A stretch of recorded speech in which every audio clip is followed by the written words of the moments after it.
শুক্রবার আসলেই মনে হয় একটু রান্নাবান্না করি। আজ রান্না করেছিলাম খিচুড়ি, কিছু ভর্তা এবং ডাল দিয়ে কুমড়ো পাতার বড়া। সকালে ঘুম থেকে উঠেই বানিয়ে নিলাম 1 কাপ চা, যেটা না হলে মনে হয় দিনটাই শুরু হলো না।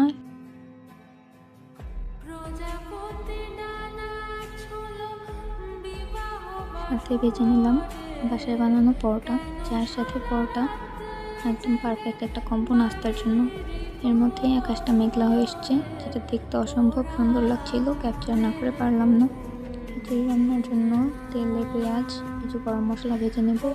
এরপর একটু পেঁয়াজটা ভাজা হয়ে গেলে লাল মরিচের গুঁড়া, হলুদ গুঁড়া, লবণ, আদা বাটা, রসুন বাটা এগুলো দিয়ে ভালোভাবে মশলা কষিয়ে আগে থেকে ধুয়ে রাখা ডাল দিয়ে ভালো করে ভেজে নেব। চালটা একটু ভাজা ভাজা হয়ে গেলে টুকরো করে রাখা আলু এবং মিষ্টি কুমড়া দিয়ে দিব। আলু আর মিষ্টি কুমড়া দেওয়ার পর সব কিছু একসাথে চালের সাথে মিক্স করে ফুটন্ত গরম পানি দিয়ে দিব পরিমাণ মতো।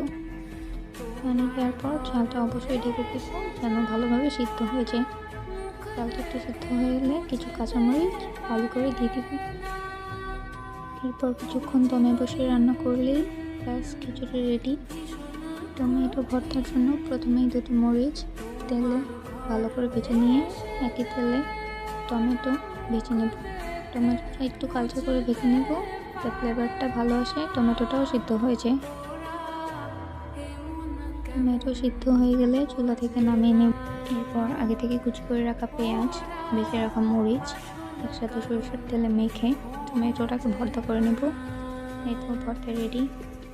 এরপর শুটকি ভর্তার জন্য একটা কড়াইতে কিছু পেঁয়াজ, কিছু রসুন তেলে উঠিয়ে রাখবো। একইভাবে শুটকিটাও তেলে নেব ভর্তার জন্য। এরপর পাটায় মরিচটাকে একটু থেতো করে নেব।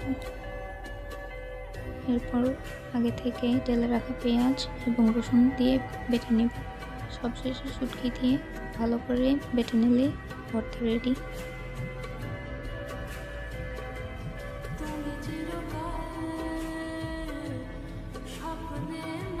ডাল দিয়ে লাউ পাতার বড়া বানানোর জন্য প্রথমেই ডাল বেটে তাতে মরিচ গুঁড়া, হলুদ গুঁড়া, লবণ, আদা রসুন বাটা, জিরা বাটা দিয়ে মেখে রেখে দেব।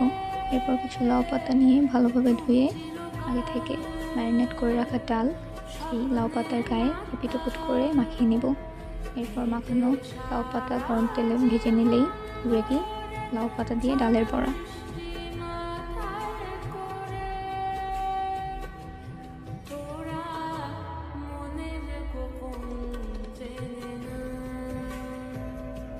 আজকের উইকলি রান্নার ব্লগ এখানেই শেষ করছি। সবাইকে জানাই টাটা।